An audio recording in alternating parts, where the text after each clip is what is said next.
ఒక సోషల్ జస్టిస్కి కానీ అంటరాని తన నిర్మూలనకు కానీ బ్రహ్మాండంగా పనిచేసిందంటే చాలా గర్వంగా ఆనందంగా ఉన్నా. నేను చేసింది రైటు, భగవంతుడు నాకు అవకాశం ఇచ్చాడు, ఆ అవకాశాన్ని సమాజం కోసం ఉపయోగించామని ఆనందం తృప్తి ఉందని చెప్పి కూడా నేను మీకు తెలియజేసుకుంటున్నాను. అధ్యక్ష, ఓసారి కొన్ని అవకాశాలు వస్తూ ఉంటాయి, కొంతమంది సద్వినియోగం చేసుకుంటూ కొంతమంది చేసుకోలేరు. నేను ఎప్పుడూ ఒకటే అంటాను, ఈరోజు మీరు చూసే అధ్యక్ష, ఫస్ట్ టైం బాలయూరి ఈస్ట్ గోదావరి జిల్లాలో పుట్టిన వ్యక్తి, ఆయన టాలెంట్ చూసాం. మీరు కూడా ఉన్నారు. ఎన్డీఏ ప్రభుత్వంలో స్పీకర్గా పెట్టుకోమని ఆనాటి ప్రభుత్వంలో వాజ్పేయి గారు రిక్వెస్ట్ చేస్తే, రెండు ప్రభుత్వాలకు కూడా సయోధ్య ఉండాలి, కనీసం మీరు మంత్రులు తీసుకోకపోతే పోయారు, ఒక స్పీకర్ని తీసుకోమని తెల్లవారితో నిర్ణయం చేసి ఆయనకు ఇన్ఫార్మ్ చేశాం. మొట్టమొదటిసారిగా లోకసభ స్పీకర్గా ఒక దళితుడిని చేసిన పార్టీ తెలుగుదేశం పార్టీ. బ్రహ్మాండంగా రాణించాడు. గోదావరి ట్రైన్లో వచ్చి నా దగ్గరకు వచ్చినాక ఫ్లైట్ ఎక్కిపోతానంటే నువ్వు వెళ్ళమని చెప్పిన తర్వాత ఢిల్లీలో ఫ్లైట్లో ఉన్నాడు. ఫ్లైట్లో ఉంటే దిశ వాజ్పేయి గారు ఫోన్ చేసి, మీరు ఇప్పుడన్నా ఒప్పుకోండి, 10:30కి నామినేషన్ వేయాలి, 12 గంటలకు 11:30 12 గంటల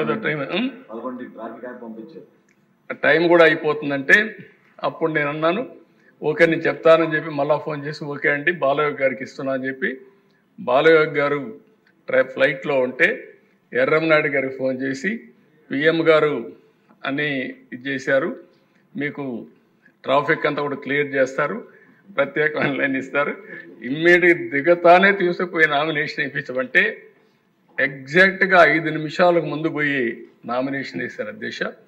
బట్ ఒక దళిత, ఒక ఎస్సీ బిడ్డ బ్రహ్మాండంగా రాణించి మొత్తం దేశమంతా కూడా మెప్పించే స్థాయికి ఎదిగారంటే అదే తెలుగుదేశం పార్టీ, తెలుగు గడ్డ గర్వపడుతుందని చెప్పి కూడా నేను మీకు తెలియజేసుకుంటున్నాను. ఇదే మరుగు అధ్యక్ష, 99లో మీరు కూడా ఉన్నారు, మీరు కూడా మంత్రి. ఆ రోజు ప్రతిభా భారతి గారిని స్పీకర్ చేశాం. ఒక మహిళ, ఒక దళిత మహిళని స్పీకర్ చేస్తే ఏ విధంగా ఉంటుందో ఆలోచించి మనం చేశాం. ఆ రోజు కూడా మీరు చూస్తే తెలుగుదేశం పార్టీ మొట్టమొదటిసారిగా ఒక దళిత మహిళని అసెంబ్లీ స్పీకర్ చేసిన ఘనత కూడా మనకు దక్కింది అధ్యక్ష. ఇంకొక పక్క అధ్యక్ష, ఆ రోజు ఈ రెండే కాకుండా కాకి మాధవరావు ఎవరు అంతవరకు ఎస్సీలు చీఫ్ సెక్రటరీ కాలేదు, అవుతారని కూడా ఊహించుకోలేదు. కానీ ప్రమోట్ చేయడమే కాకుండా కాకి మాధవరావు గారిని చీఫ్ సెక్రటరీ చేసి మళ్ళీ ఏదైతే పంచాయతీరాజ్ లోకల్ బాడీ ఎలక్షన్స్ కోసం స్టేట్ ఎలక్షన్ కమిషనర్గా చేశాం అధ్యక్ష. ఇంకో పక్క అధ్యక్ష, అదృష్టం ఒకసారి ఎన్టీ రామారావు గారు నేషనల్ ఫ్రంట్ చైర్మన్గా ఉన్నప్పుడు అంబేద్కర్ గారికి భారతరత్న వచ్చింది. ఆయన కృషి మనం ఎప్పుడు మర్చిపోలేమని చెప్పి.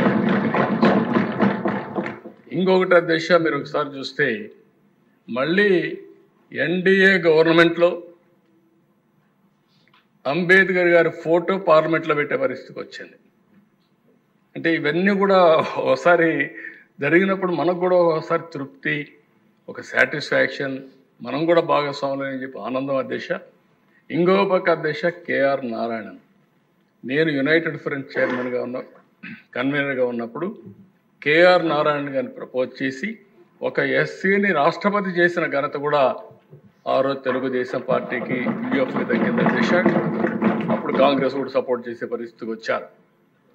అబ్దుల్ కలాం అధ్యక్ష, అబ్దుల్ కలాం గారిని ఈ దేశం ఎప్పుడూ గుర్తుపెట్టుకుంటుంది.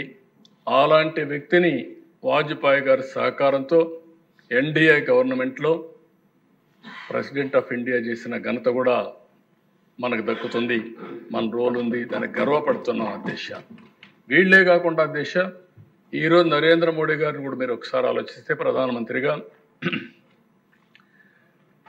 కోవింద్ గారిని, ఒక షెడ్యూల్ కులానికి సంబంధించిన వ్యక్తిని ప్రెసిడెంట్ ఆఫ్ ఇండియా చేశారు. ఈరోజు దేశ రాష్ట్రపతిగా ముర్ము గారిని ఈరోజు చేసే పరిస్థితి వచ్చారు. ఇవన్నిట్లో మనం భాగస్వాములు అయిన దానికి నాకెంతో ఆనందంగా ఉంది. అందుకనే అధ్యక్ష ఈరోజు నేను చెప్తున్నా, ఇక్కడుండే మెంబర్స్కి అందరికీ తెలుగుదేశం పార్టీ ఎన్డీఏ కూటమి జనసేన తెలుగుదేశం బీజేపీ ముగ్గురం కలిసి ఒకటే హామీ ఇస్తున్నాం. ఈ ఎన్డీఏ అందరికీ సామాజిక న్యాయం చేయడానికి కట్టుబడి ఉన్నామని మరొకసారి అందరికీ విజ్ఞప్తి చేస్తున్నాం. నేను ముందే చెప్పాను, ఏదైతే ఈరోజు మనకు సెన్సస్ కావాలి, సెన్సస్ వస్తే ఆ సెన్సస్ ఆధారంగా జిల్లాల వారీగా రిజర్వేషన్స్ పెట్టే పరిస్థితి వస్తుంది. ఈరోజు మిశ్రా కమిషన్ కూడా ఒకటే చెప్పారు, government may take a view on this at an appropriate time after conduct of next census based upon national principles, quantifiable data and inter-sea backwardness. అంటే నెక్స్ట్ ఏదైతే సెన్సస్ వస్తానే దాన్ని బేస్ చేసుకొని జిల్లా వారీగా పెట్టడానికి దాన్ని కూడా ఏమన్నారంటే there have been requests to fix the percentage of reservations to the sub-classified groups by taking district as a unit. There are 26 districts in the state at present, and the Commission would not like to make any announcement in this matter because there is no proper census. కాబట్టి proper census వచ్చిన తర్వాత మేము కట్టుబడి ఉన్నాం. దానికి ఎట్టి పరిస్థితుల్లో కూడా న్యాయం చేస్తాం. ఈ ప్రభుత్వం సామాజిక న్యాయం జరగాలని, అందరికీ న్యాయం చేయాలనే ఉద్దేశంతోనే ఈ ప్రభుత్వం ముందుకు పోతున్నామని చెప్పి కూడా నేను మీకు తెలియజేస్తున్నాను. ఇప్పుడే స్వామి గారు కొన్ని విషయాలు చెప్పారు, నేను అవన్నీ పోవడం లేదు. గడచిన ప్రభుత్వం 5 ఏళ్లలో ఒక్క పైసా ఖర్చు పెట్టకపోతే ఈ ప్రభుత్వానికి ఆర్థిక ఇబ్బందులున్నా ఎస్సీల కోసం 804 కోట్ల అవుట్లేతో 340 కోట్ల రూపాయలు సబ్సిడీతో గవర్నమెంట్ గ్రాంట్తో ఎకనామిక్ సపోర్ట్ స్కీమ్స్ తీసుకొచ్చాం. సబ్ ప్లాన్ పూర్తిగా రద్దయ్యే పరిస్థితి వచ్చింది. 14-19 సబ్ ప్లాన్ పర్ఫెక్ట్గా అమలు చేశాం. ఇందులో కూడా దిశ మీరు ఒకసారి చూస్తే అప్పట్లోనే ఎస్సీ సామాజిక వర్గానికి, మాల సామాజిక వర్గానికి, మాదిగ సామాజిక వర్గానికి జనాభా దామాషా ప్రకారం ఆర్థిక వనరులు కూడా అప్పుడే కేటాయించాం. ఈరోజు మళ్ళీ ఈ కార్యక్రమం వల్ల 22,000 మంది బెనిఫిట్ అయ్యే పరిస్థితి వచ్చారు.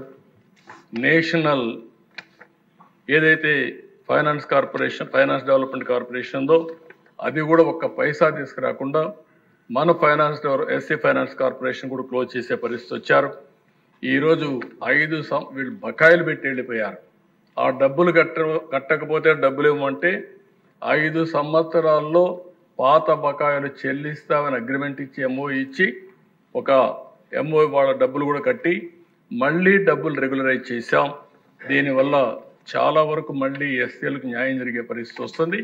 కొంతమంది రిక్వెస్ట్ చేశారు, ఇప్పుడే మాల సామాజిక వర్గానికి చెందిన వారు కానీ, మాదిగ సామాజిక వర్గానికి చెందిన వారు కానీ ఆర్థికంగా కూడా పైకి తీసుకొచ్చే కార్యక్రమాలు ఇమ్మని చెప్పి కోరారు. ఈ ప్రభుత్వం కట్టుబడి ఉంది. ఓసారి వాళ్ళ కుల వృత్తుల వల్ల కొన్ని పనులు ఇచ్చే అవకాశం ఉంటుంది. ఏమేం చేయాలని నేను ఆలోచించి తప్పకుండా దీనికి శ్రీకారం చుడతామని చెప్పి కూడా మాల సామాజిక వర్గానికి కానీ, మాదిగ సామాజిక వర్గానికి కానీ, రెల్లి సామాజిక వర్గానికి కానీ, కడాన బుడగ జంగం సభ్యులకు కూడా విజ్ఞప్తి చేస్తున్నాను. అధ్యక్ష, చూసారు కదండి. మరి ఈ వీడియో కనుక మీకు నచ్చినట్లయితే ఒక లైక్ కొట్టేసి మీ అభిప్రాయాన్ని కూడా కామెంట్ బాక్స్లో తెలియజేస్తూ ఇలాంటి ఇంట్రెస్టింగ్ అప్డేట్స్ కోసం మా ఛానల్ని సబ్స్క్రైబ్ చేసుకోండి.